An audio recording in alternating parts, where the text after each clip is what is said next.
Greetings and welcome. Today we are embarking on an in-depth exploration of intricate landscape of income tax regulations in India with a specific focus on non-resident Indians, NRIs. Many NRIs often have common queries and concerns such as whether they are required to file income tax returns in India, the appropriate timing and procedure for filing returns, key considerations during filing process, and strategies to minimize tax liability while avoiding dual taxation in both India and the country of residence.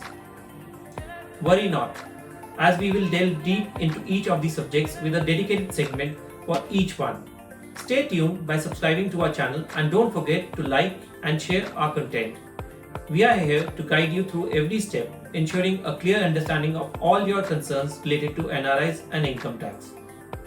In our initial segment, we will explore the concepts of resident, non-resident, ordinary resident, and non-ordinary resident within the framework of Indian taxation laws.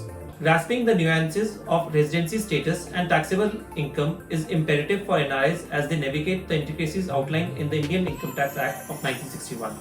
Segment 1. Residential status and global income.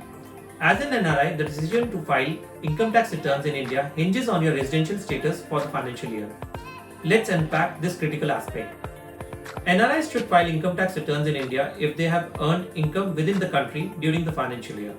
The determination of an NRI's income taxes in India is intricately tied to their residential status as per the Indian Income Tax Act of 1961. If your status is resident, it's essential to note that your global income becomes taxable in India. This means that any income earned anywhere in the world is subject to taxation in India. Conversely, for NRIs who are citizens of India but working overseas, only the income earned or accrued in India is taxable in India. This includes salary received in India, income for services provided in India, income from a house property situated in India, capital gains on the transfer of assets located in India, and income from fixed deposits or interest on a saving bank's account in India. Resident, ordinary resident, non-ordinary resident. Now let's delve into the finer distinction of being an ordinary resident or a non-ordinary resident. Section 6 of the Income Tax Act 1961 states that any person is said to be an NRI if they are not a resident of India. Then this brings us to our next question. How to determine if a person is deemed to be an Indian resident?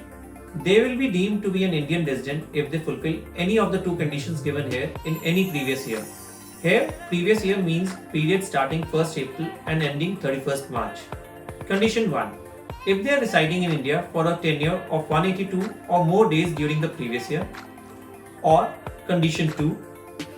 If they stay in India for 60 days or more during the previous year and 365 days or more during the 4 years immediately preceding the previous year.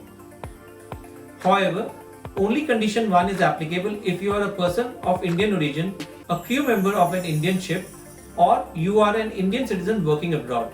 These specific individuals will not be subject to second condition for determination of Indian resident. Resident but not ordinary resident definition has been amended.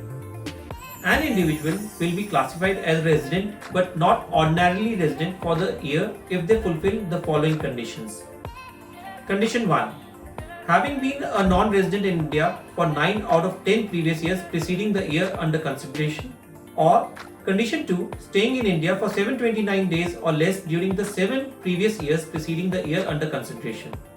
The Finance Act 2020 introduced amendments to the residency provisions extending R and OR status to Indian citizens, persons of Indian origin visiting India subject to the following conditions.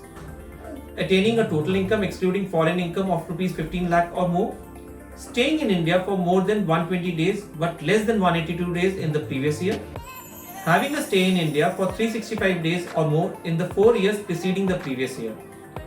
Previously, such individuals were categorized as non-residents. However, with the above mentioned amendment, their residential status may now be classified as RNOR. This change carries implications such as the loss of double taxation avoidance agreement benefits, an increased scope of total income for taxability, and the forfeiture of various exemptions. It's noteworthy that, as per the amendment, an individual staying for more than 182 days will be considered a resident irrespective of their income level in the previous year. A novel term, deemed residency status, was incorporated into the Finance Act of 2020 The introduction of this concept entails that Indian citizens earning over Rs 15 lakh from sources within India will be deemed residents of the country provided they are not obligated to pay taxes in any other jurisdiction. The categorization of these deemed residents as resident but not ordinarily resident is effective from the financial year 2020-21.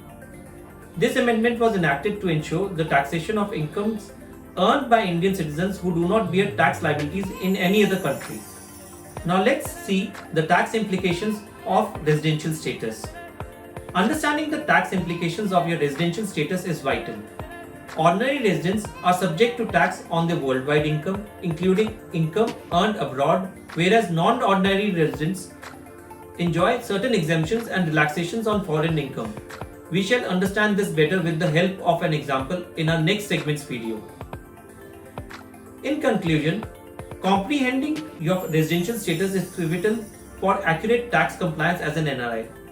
Stay informed about evolving tax laws and consider seeking professional advice for nuanced situations. In conclusion, comprehending your residential status is pivotal for accurate tax compliance as an NRI. Stay informed about evolving tax laws and consider seeking professional advice for nuanced situations. In next segment, we shall explore the process of filing income tax returns in India for non-resident Indians. Thank you for joining us on this comprehensive journey through NRI taxation in India.